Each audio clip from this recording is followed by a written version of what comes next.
It is Crystal with Pineapple Papers, and happy Halloween if that is something that you celebrate.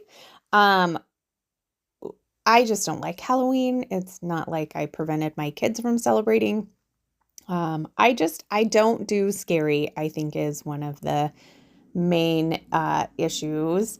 Like, I don't watch anything scarier than E.T., and some of you are probably going, E.T., come on. Well, E.T. is scary. That's just the way it is. So, I have a design team project for Color Rush Studio, and um, I am doing the Haunted Mansion from Disneyland. So that's about as spooky as I get. Um, and so I knew I had to use this house paper.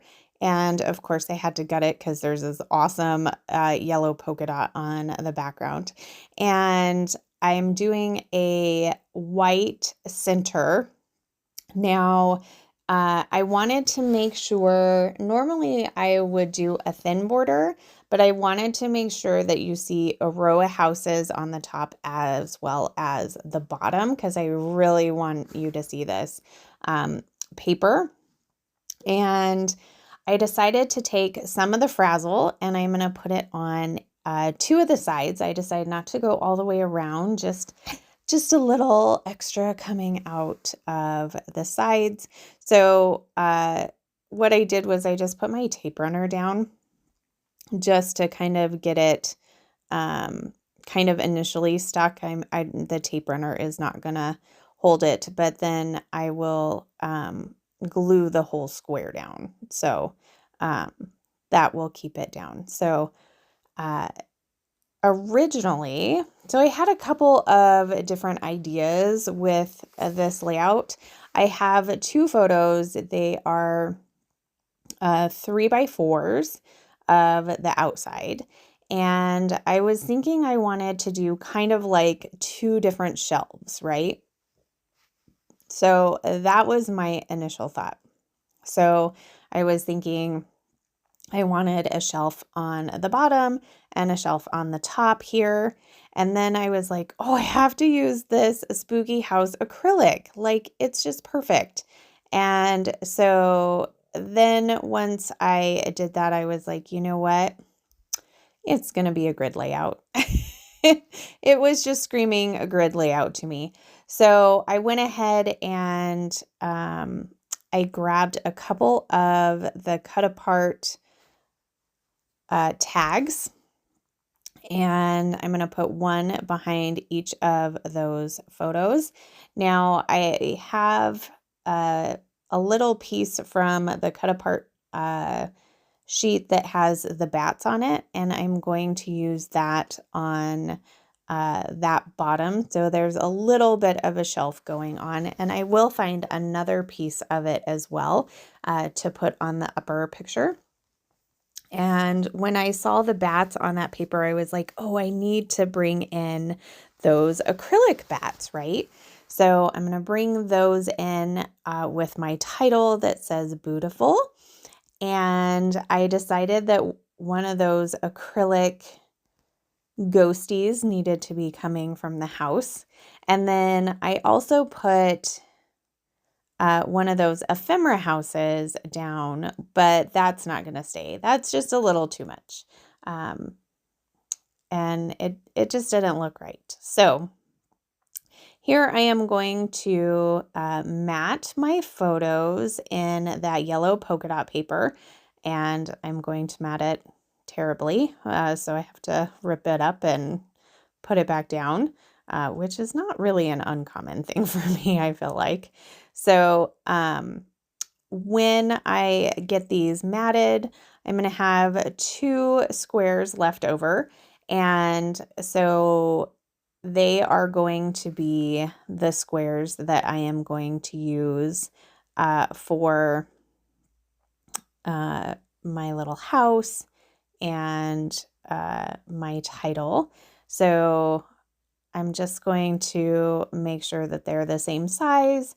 So even though it is a grid, it's not your typical 4 pieces that are all kind of the same. right? So I have like 2 smaller squares and then 2 rectangles. So that Boo-tiful is from the cut apart sheet as well. So lots of cut apart pieces on this. I am doing quite a bit of distressing.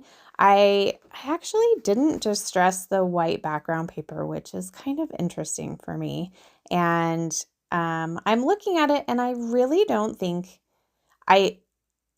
I think it would look good distressed, but I'm not really sure that it needs it. I probably could go in with my fingernail and distress it, but not with my little edge distress tool.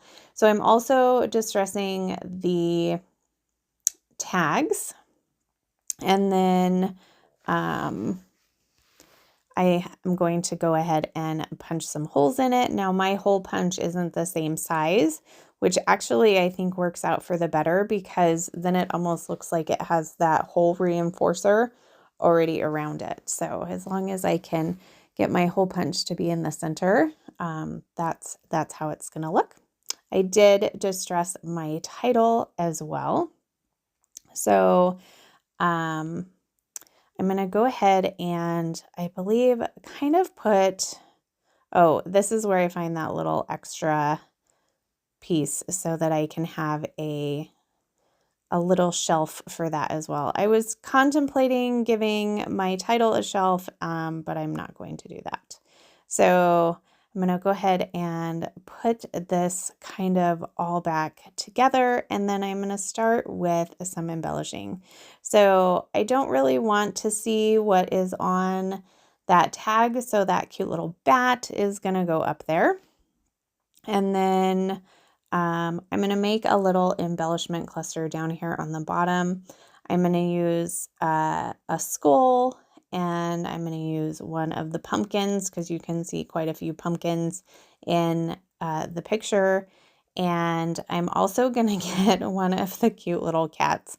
I don't usually have a reason to use cats basically ever, because my daughter is allergic to cats, and so there's really no cats around anywhere, but this one is super cute, and so I just felt like it needed to go on here.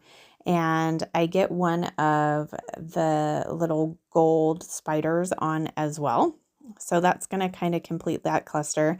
And I'm going to do a very similar cluster on the other photo. Just no little kitty, because it's got the bat up there as well. So it's got a pumpkin, and then I'm going to do the smaller skull, and then the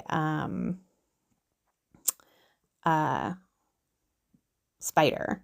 So I'm going to add some of the frazzle into my tags, and I'm going to take some of the strings from this frazzle, and I'm going to make a little nest of kind of like webbing, was kind of where I was going with it, underneath down there on the bottom where the pumpkin is, and then I'm actually going to put it underneath the spider up there at the top.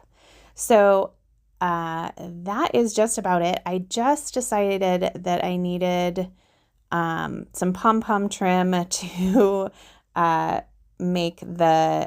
the house sit on, and I have a lighter purple one from a previous kit that I am going to tuck under there, because I felt like the darker one would just pull your eye there, and I really wanted my eye to go to the photos first. So I'm going to tuck that under there and glue it down, and that is going to do it for this layout. I will have a wrap up of everything that I made this month this afternoon, and if there's still kits available, I will have the link down below, so get your hands on them and use my code Crystal10, and that will save you 10% in the shop. And I hope you have a great day today if you are celebrating. So remember to wear your crown, and I will see you next time. Bye.